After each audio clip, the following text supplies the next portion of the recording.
تو اپنا پورا زور لگا کے دہشت گردی کے اڈوں کو بند کریں. تحریک انصاف آپ کے ساتھ ہوگی. آپ کا بہت شکریہ. ملک جس میں آئین موجود ہے، چلو نام کا ہی صحیح، اس پہ عمل آپ کرتے ہیں نہیں کرتے، آئین تو موجود ہے، معطل تو نہیں. سپریم کورٹ موجود ہے، خدا نخواستہ معاذ اللہ کوئی PCO ججز نہیں ہے، اللہ کے کرم سے آزاد ججز بیٹھے ہوئے ہیں. جمہوریت برائے نام آزاد ہے، پارلیمنٹ کو تالے نہیں لگے. ملک کے سب سے بڑی جماعت کے مرکزی دفتر سے جب اس کے آپ سٹنگ چیئرمین اور سیکرٹری انفارمیشن کو اٹھاتے ہیں اور دنیا کو یہ میسج دیتے ہیں کہ پاکستان خدا نخواستہ جنوبی کوریا بننے جا رہا ہے، کیا پاکستان خدا نخواستہ میانمار بننے جا رہا ہے، برما بننے جا رہا ہے، کیا یہ جناح کا پاکستان ہے؟ میرے بھائیو، ایسا تو کبھی انگریز کے وقت آل انڈیا مسلم لیگ محمد علی جناح، لیاقت علی خان، سردار عبدالرب نشتر کے ساتھ بھی ایسا نہیں ہوا تھا.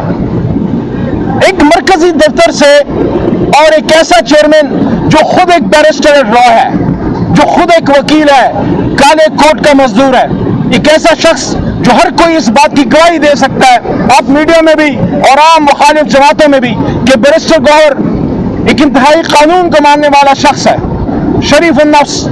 اور رؤوف حسن صاحب باوجود اس کے کہ اس کی شہرت پہ حملہ ہوا، اس کی جان پہ حملہ ہوا، اس نے نعرہ کیا لگایا؟ وہی نعرہ جو ہم نے کل مردان میں لگایا تھا کہ پاکستان زندہ باد. آپ ہم پہ ظلم کر رہے ہیں، آپ ہمارے لیڈر کو تکلیف دے رہے ہیں. ہمارے لیڈر کو گولیاں لگنے کے بعد اس نے کیا کہا؟ پاکستان زندہ باد. شرار افریدی کے ساتھ کیا نہیں ہوا؟ جیل سے نکل کے اس نے کیا کہا؟ پاکستان زندہ باد. علی محمد کو آپ نے پتہ نہیں کتنی جیلوں میں کتنی گرفتاریوں سے گزارا، اس نے کیا کہا؟ پاکستان زندہ باد. یہ میرے بائیں جانب ہمارا چھوٹا بھائی، میں ہمیشہ اس کی یہ بات کرتا ہوں کہ جب عمران خان صاحب کو ہائی کورٹ کے احاطے سے اغوا کیا جا رہا تھا، اس کے ماتھے سے جب خون بہا تو اس نے کیا کہا؟ پاکستان زندہ باد. لیکن ہم تو پاکستان زندہ باد کہتے ہیں، لیکن آپ جس طرح کی فسطائیت کر رہے ہیں، آپ موقع دے رہے ہیں ملک دشمن عناصر کو نوجوان جذبات سے کھیلنے کا. جب تک عمران خان صاحب وزیر اعظم تھے، تحریک انصاف کی حکومت تھی، اور آج بھی ہم نے، میں دعوے سے کہہ رہا ہوں، تحریک انصاف وہ طاقت ہے، تحریک انصاف وہ قوت ہے جس نے پاکستان مخالف جذبات کو ختم کر کے محب وطن پاکستانیوں کو سیاست کا ایک موقع دیا، اور ہمیشہ یہ بات کی کہ نہیں، جتنا بھی ظلم ہوگا ہم پاکستان زندہ باد کہیں گے، مرتے دم تک کہتے رہیں گے، ہماری خبروں سے بھی پاکستان زندہ باد آئے گا. لیکن اگر آپ نے ان معاملات کا تدارک نہیں کیا، اگر آپ نے ان معاملات کو ٹھیک نہیں کیا، تو یاد رکھیے ایسے عناصر اس ملک میں موجود ہیں، ایسے عناصر اس ملک میں موجود ہیں کہ جن کی موجودگی میں پاکستان کا جھنڈا کوئی نہیں نکال سکتا. ہم نے کل بھی مردان کی پاک سرزمین پہ کھڑے ہو کے آپ کے اس بھائی نے عمران خان کی ترجمانی کرتے ہوئے یہ بات کی ہے. یہ میری بات کو آپ معمولی سمجھ کے سائڈ پہ نہ کیجیے گا. تحریک انصاف اور تحریک انصاف سے جڑنے والا ایک ایک نوجوان، لڑکا لڑکی، بچہ بچی، بوڑھا اور بزرگ، وہ پاکستان زندہ باد کی بات کرتا ہے. وہ پختونستان کو نہیں مانتا، وہ گریٹر بلوچستان کو نہیں مانتا، وہ گریٹر پنجاب کی بات کو رد کرتا ہے، وہ سندھو دیش کی باتوں کو رد کرتا ہے. تحریک انصاف اس وقت پاکستان کی ان جماعتوں میں سے ہے جو سب ہلالی پرچم کی سربلندی کے لیے ہے.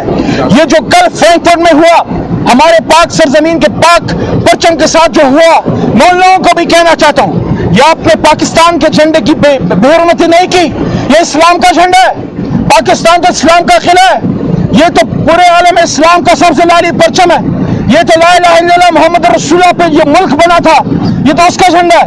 میں یہ بھی کہتا ہوں، میں یہ نہیں کہتا کہ یہ سارے جذبات افغان قوم کے ہیں، کچھ ناسمجھ نابالغ ضرور ہوں گے. افغان حکومت کو اس کا نوٹس لینا چاہیے.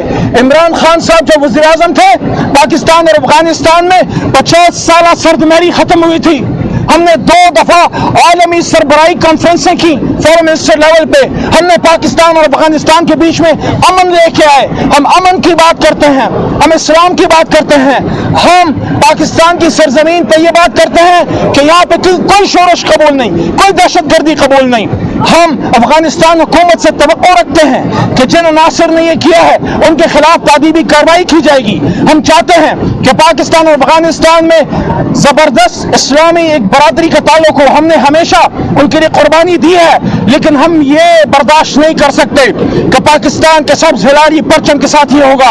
یہ پرچم 25 کروڑ عوام کے سینوں میں ہے, دلوں میں ہے, اور یہی بات عمران خان کرتے ہیں. وہ آدمی, آخری بات لمبی ہو جائے گی, وہ آدمی جو گولیاں کھا کے 3 سے دنے سے بے گناہی سے ڈیالہ میں قید ہے, وہ آج بھی یہ کہتا ہے کہ پاکستان زندہ باد.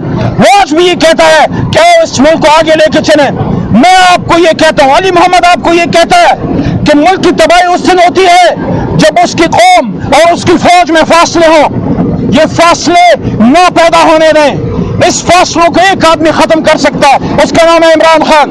عمران خان نے ہمیشہ یہ کہا ہے کہ پاکستان کے لیے میرے سے زیادہ میرے ملک کی فوج ضروری ہے. لیکن جس طرح کے واقعات ہو رہے ہیں, جس طرح کی چیزیں ہو رہی ہیں, ایسے واقعات اور حالات میں آپ نے دیکھا بنو میں جو ہوا, آپ نے دیکھا وزیرستان میں جو ہوا,